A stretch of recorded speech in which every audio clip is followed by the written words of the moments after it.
Hey, I'm going to go through the program we created for the Physio app. I'm going to start a bit with the setup. I'm not going to cover everything, but I'm going to cover some of the points just to help you hit the ground running. There's more detail in the report that we wrote up on how to set this up. So I'm just going to run through a few things. First of all, if you don't already have Node installed, you're going to want to go to node.js on the internet browser. Just Google search that and then just install that. Click get node.js, download the installer and run it. And then once that's installed, you're going to want to open up the folder, and in the root folder you just run, this is to run it as a project. You're going to go ahead and first of all type node npm install, and that's going to install all of the packages for the project that you need to run it. And then after that, to run the project in development mode, you just type node and then index.js, and that's going to go ahead and run the project. Before that, I just want to show you one more thing. We've created a file here which is designed to convert the CSV from the table into inserts for the SQL. So that's right anyway, I'm able to run it. I know it's in there. I know the name of it. I'm just going to go ahead and type the shortcut to run it. It's exercises CSV to SQL converter.py. So you do need to install Python to run this. But basically what this does is it takes a CSV, which you export from the table that we were given, and it converts it into a document they can use to insert into the database. So I just type Python space and then the name of the file to run it. And what it's going to do is it's going to take that file and it's going to just takes a second here and then converts it into a DML. Here's the DML here, and then you just run this in the database as an SQL file, and it's going to insert everything that was in the table. Note that the file name needs to match. You need here it is, exercises CSV converter. It needs to be getting the correct file name. The file name needs to be exercise datasheet.csv when you're inserting that file. All right, sorry about that. I'm just going to run to the actual program demo run through, which is what you actually came here for. So I'm going to go ahead and run the program. To run that, I just type node and then index.js. Index is the starting point. Run that. Now it says it's running on port 3000. Remember, this is just running it in development mode. So I'm going to go ahead and type localhost, which is my not on the internet, but my local browser, and then column 3000. That's the port. And now I'm connecting to it. And now we're just going to go ahead and run through the app that we've created a little bit. So this is the registration screen. Note that this is using Amazon Web Services, so it's using the cloud. So I'm going to go ahead and register a new account. I'm going to call the email my@email.com, and then the username is going to be Sally, and the password is going to be password and password. And you will note that it's going to give me a warning when I log in because the password is password and Windows doesn't like that. But that's not a problem for us because we're just trying things out and demoing. So I'm going to go ahead and register the account. And now the account has been registered. There's that warning I was talking about because the password is actually password. Now we're going to go ahead and log in, Sally and password. And we're signing in now. All right, and here's the actual dashboard that you get when you go to the app. So the first thing you'll notice that we've changed is we have two-factor authentication. So what I'm going to go ahead and do is enable two-factor authentication. So it's going to require my phone to log in. So I'm going to go ahead and click enable 2FA. And what I get is I get this nice little QR code. And I'm going to open my phone. And you can't see my phone right now, but what I'm doing is I'm going to scan the QR code on my phone. And then it pops up with a key on my phone, and I type that in. So I'm typing in the key. That's 840121. Type that in, enable. And now two-factor authentication is enabled. So now if I go ahead and log out and log in again, and now it's saying it requires two-factor authentication to log in. So if I type in a fake code, which it's not going to like, then it doesn't let me log in. It says invalid code. So we're going to go ahead and type in the real code. I just need to wait for it to refresh. Just a second. Okay, 004 001. Verify. And now we're logged in using two-factor authentication. We can also remove the 2FA. So I'm going to go ahead and click disable. And yes, I want to remove it. And now it's removed. So now I can log in without it. All right, so now we're going to go ahead and show the exercise filtering system. So this is all using the database, using the table that we were given. The table was converted into a database and then inserted into the database. So we're going to go ahead and click Start New Workout. We're going to say we're exercising from home. And we're going to go ahead and we're going to say that we are strengthening our ankles. And we'll see it pops up with these exercises. So we've got resisted, I can't pronounce that properly, dorsiflexion with band, and heel toe walk. And it's showing those two exercises from the table. So now we're going to say, okay, we're not going to do exercises today. We're lazy. We're going to go to the gym. So we click, we're going to go ahead and click on the dashboard again.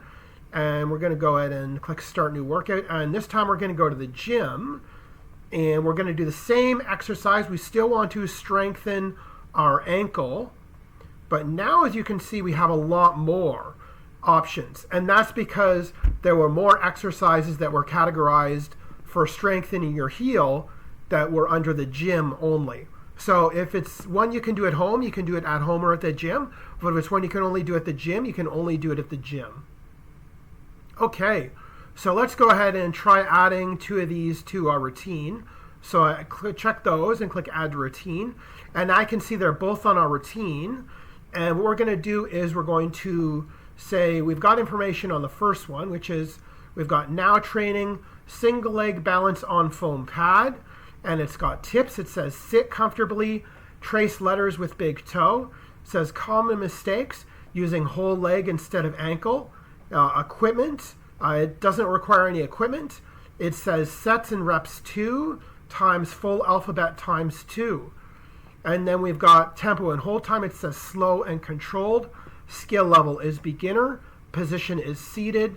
And no images or videos. We did not get to the point of implementing those, but that's easy to implement if another group's going to work on this. So now I'm going to go ahead and say, okay, we did those exercises. Let's mark the exercises finished. And we've got this nice little check mark there showing that it's finished. And now it says now training resisted dorsiflexion with band, which is the next exercise in our routine. And it's got all the information on that exercise. So now we're going to say, okay, we don't have time to do any more. We're going to log out. So we're going to click log out. And we're going to log back in again because it's been an hour. We've gotten home. And we say, okay, we want to do more again. So we're going to go Sally and password. And now, if I click on my routine, I can see, it already remembers that I've completed the first one, and now I'm on the second one, the resisted dorsiflexion with band. So I'm going to say, okay, I'm going to mark that as complete, and then later on in the day, now it says all exercises in my routine are completed. Later on, if I want to restart my routine, I can click Restart My Routine, and then it goes through them all again. Now, another thing we're able to do is we're able to mark an exercise as a favorite. So if we want to add it to our routine later, then we can mark it as favorite. So we'll say I want to add this single leg balance on foam pad as favorites. Or sorry, that was the tip, but the name is single leg balance on foam pad.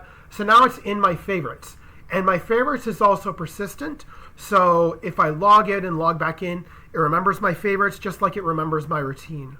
So now I'm going to go ahead and show my routine and say I want to remove the single leg balance on foam pad from my routine.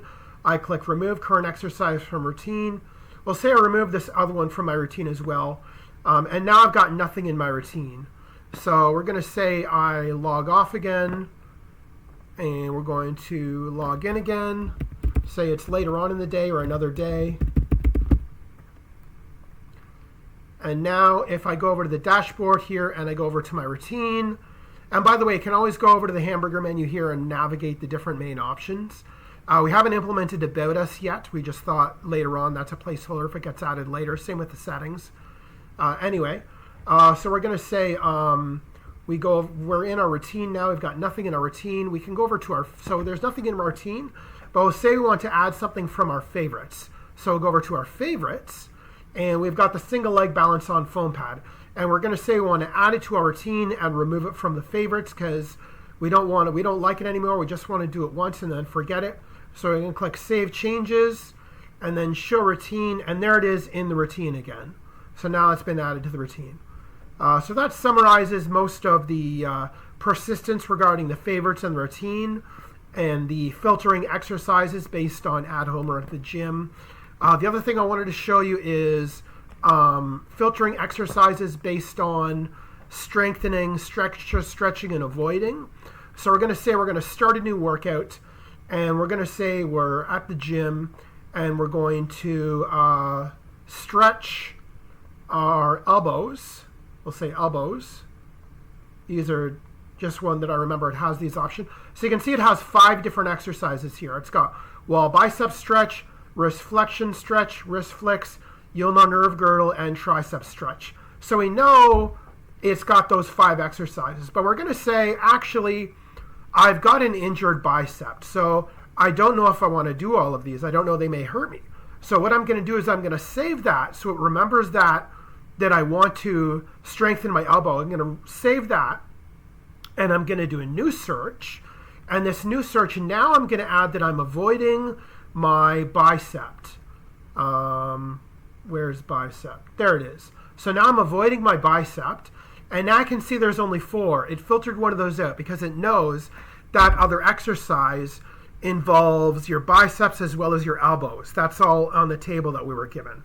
So basically, it's able to filter out whether one wants to avoid or stretch or strengthen different exercises. And basically, you just choose whether you want to save it and do a new search if you want to include everything you've already searched, or if you want to reset it and search on completely new categories. Like if you've already selected you're avoiding something or working on a body part and you want to do a new search on completely new body parts, you'd click Reset and New Search. And now I could click on something new. We're going to say strengthen shin. I don't know if there's any extra. There is one under that. Okay. Anyway, so that just sort of runs through the whole app and everything it does. I hope you've enjoyed the demo, and I hope that explains everything. And thank you for working with us. Have a nice day.